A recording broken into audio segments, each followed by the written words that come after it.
ગુજરાત એટીએસને મોટી સફળતા હાથ લાગી છે। પાકિસ્તાની જાસૂસની ધરપકડ કરવામાં આવી છે। કચ્છ બોર્ડર વિસ્તારમાંથી ધરપકડ કરાઈ છે।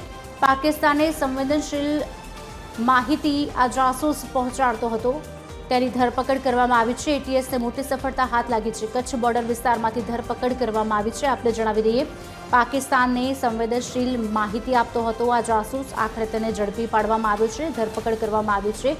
ગુજરાતને એક મોટી સફળતા હાથ લાગી છે। પાકિસ્તાની જાસૂસની ધરપકડ કરવામાં આવી છે। સંવેદનશીલ માહિતી આ જાસૂસ પાકિસ્તાનને પહોંચાડતો હતો। કચ્છ બોર્ડર વિસ્તારમાંથી તેની ધરપકડ કરવામાં આવી છે। ગુજરાત એટીએસને મોટી સફળતા હાથ લાગી છે।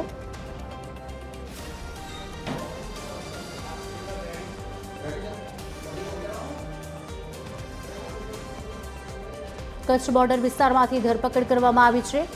સંવેદનશીલ જે માહિતી હોય તે પાકિસ્તાનને આ જાસૂસ પહોંચાડતો હતો અને આખરે એટીએસને મોટી સફળતા હાથ લાગી છે કે આ પાકિસ્તાની જાસૂસની ધરપકડ આખરે થઈ ચૂકી છે। કચ્છ બોર્ડર વિસ્તારમાંથી તેની ધરપકડ કરવામાં આવી છે।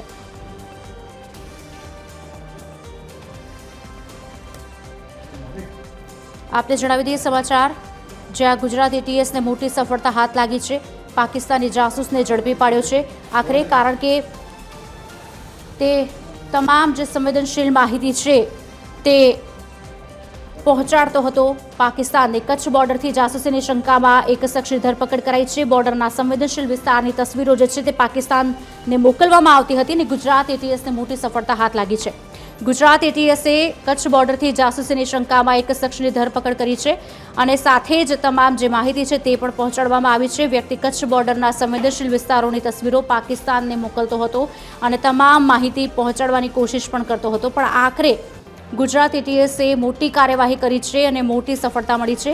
કચ્છ બોર્ડરથી જાસૂસીની શંકામાં શખ્સની ધરપકડ કરવામાં આવી છે। બોર્ડરના સંવેદનશીલ જે વિસ્તારો હતા તેની તસવીરો પાકિસ્તાનને તે મોકલતો હતો અને જાસૂસી કરતો હતો। તમામ જે સંવેદનશીલ માહિતી છે તે પાકિસ્તાનને મોકલવામાં આવતી હતી। આખરે ગુજરાત એટીએસે કચ્છ બોર્ડરથી આ શખ્સની ધરપકડ કરી છે અને સાથે જ માહિતી મળી રહી છે।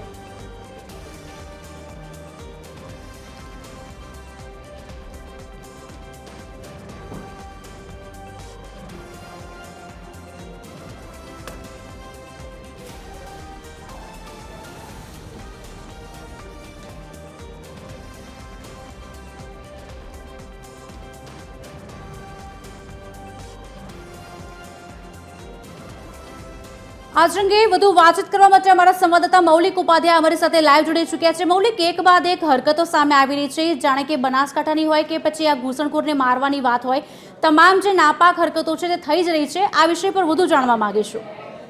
બિલકુલ કુશાલી, કચ્છ બોર્ડર પરથી આ જે જાસૂસ છે તેની ધરપકડ છે તે એટીએસ દ્વારા કરવામાં આવી છે। સહદેવસિંહ ગોયલ નામનો જે આરોપી છે તેની ધરપકડ ગુજરાત એટીએસ દ્વારા કરવામાં આવી છે। આરોપી છે તે બીએસએફ અને નેવીની માહિતી છે તે પાકિસ્તાનને આપતો હોવાનું પણ એટીએસની તપાસ છે તેમાં સામે આવ્યું છે। એટીએસને એક ખાનગી ઇનપુટ મળ્યા હતા અને તેના આધારે આ કચ્છ વિસ્તારમાં કાર્યવાહી કરી હતી અને આરોપી છે તેની ધરપકડ કચ્છ વિસ્તારમાંથી કરવામાં આવી છે। ખાસ આ આરોપી છે તેને ગુપ્ત ફોટા પણ મોકલ્યા હોવાની માહિતી પણ એટીએસને મળી હતી અને તેના જ આધારે કચ્છ વિસ્તારમાંથી આ જે આરોપી છે તેની ધરપકડ એટીએસે કરી છે। એટલે આ રીતે જાસૂસ પકડવાનો સિલસિલો છે તે યથાવત છે। જી મૌલિક, આ પહેલી વખતની ઘટના નથી કે જાસૂસ આવ્યો હોય અને તેને પકડ્યો હોય, પણ આગળ હવે કયા પ્રકારની કાર્યવાહી રહેશે? કારણ કે સમાચાર તો એવા પણ મળી રહ્યા હતા કે કદાચ 12 વાગે પ્રેસ કોન્ફરન્સ થશે અને તમામ માહિતી આપવામાં આવશે। મૌલિક, બિલકુલ ખુશાલી, જે રીતે આરોપી છે અનેકવાર કચ્છના વિસ્તાર હોય, બોર્ડરનો વિસ્તાર હોય કે પછી બનાસકાંઠાનો વિસ્તાર હોય ત્યાંથી વખતો વખત એટીએસ દ્વારા કાર્યવાહી કરવામાં આવતી હોય છે અને ત્યાંથી જે પાકિસ્તાનની માહિતી આપતા હોય તેવા શંકાસ્પદ શખ્સો છે તેની અનેકવાર અટકાયત અને ધરપકડ પણ એટીએસ દ્વારા કરવામાં આવી છે। એટલે આ કિસ્સામાં પણ જોઈએ તો જે BSF છે અને નેવી છે તેની માહિતી આપતો હતો આ શખ્સ, અને ATSના જે બાતમીદારો છે તેનું નેટવર્ક મજબૂત હોવાના કારણે ATSએ આ આરોપી છે તેની ધરપકડ કરી અમદાવાદ ATSની જે ઓફિસ છે ત્યાં લાવવામાં આવી રહ્યો છે. સાથે સાથે 23 તારીખે જે બનાસકાંઠા છે ત્યાં પણ એક વ્યક્તિ છે તે પાકિસ્તાન તરફથી ગુજરાત બોર્ડર પર ઘૂસવાનો પ્રયત્ન કર્યો હતો. પહેલાં BSF દ્વારા તેને ચેતવવામાં આવ્યો હતો, પરંતુ તેમ છતાં ન રોકાતા જે ભારતીય સીમામાં ઘૂસતા તેને સાથે ગોળીબાર થયો હતો અને તેમાં પણ તેને ઠાર કરવામાં આવ્યો છે. એટલે અત્યારે જે રીતે અલગ અલગ એજન્સીઓ છે તે જે આ રીતે પાકિસ્તાનના જાસૂસ તરીકે ભારતમાં કામ કરે છે તેનું શોધવાનું કામ છે તે ચાલી રહ્યું છે, અને તેના જ ભાગરૂપે ATS કે BSF હોય તેના દ્વારા આવા જાસૂસ છે તેમને પકડવામાં આવી રહ્યા છે, તેમને ઠાર મારવામાં આવી રહ્યા છે. જી મૌલિક, એક તરફ જ્યારે ઓપરેશન સિંદૂરને સફળતા મળી છે ત્યારે બીજી તરફ પાકિસ્તાન તરફથી આ પ્રકારની નાપાક હરકતો તૈયાર રહેતી જ હોય છે, કારણ કે ઘૂસણખોરી હોય કે સીઝફાયર હોય, તમામ પ્રકારની જે હરકતો ત્યાંથી જ થતી હોય છે. જો કે આપણી તરફથી પણ BSF તૈયારીમાં રહેતું જ હોય છે તેમને જવાબ આપવા માટે. ત્યારે ફરી એક વખત ઘૂસણખોરને પણ ઠાર કરવામાં આવ્યો છે. હવે આગળ કયા પ્રકારનું તેમાં? બિલકુલ કુશાલી, જો આ બનાસકાંઠાની વાત કરીએ તો બનાસકાંઠામાં મેં કહ્યું તેમ 23 તારીખની રાત્રે છે આ જે વ્યક્તિ છે તે ગુજરાતના ક્ષેત્ર છે, ભારતીય ક્ષેત્ર છે તેમાં ઘૂસવાનો પ્રયત્ન છે તે કરી રહ્યો હતો, અને આ પાકિસ્તાની વ્યક્તિ હતો.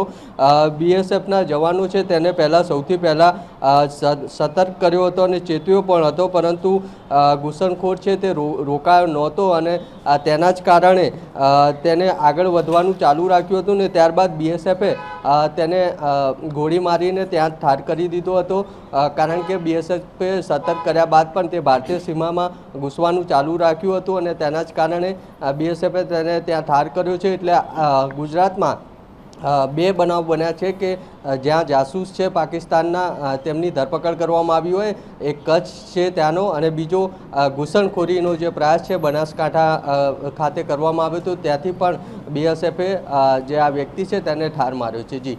જી મૌલિક, આભાર સમગ્ર માહિતી આપવા બદલ. વધુ માહિતી આપની પાસેથી લેતા રહીશું. તો બે ઘટનાઓ સામે આવી છે. એક તરફ ઘૂસણખોરને ઠાર કરવામાં આવ્યો છે, ત્યારે બીજી તરફ ATSને મોટી સફળતા હાથ લાગી છે. તમામ જે હરકતો કરવામાં આવી રહી છે તેની સામે પણ જવાબ મળી જ રહ્યા છે.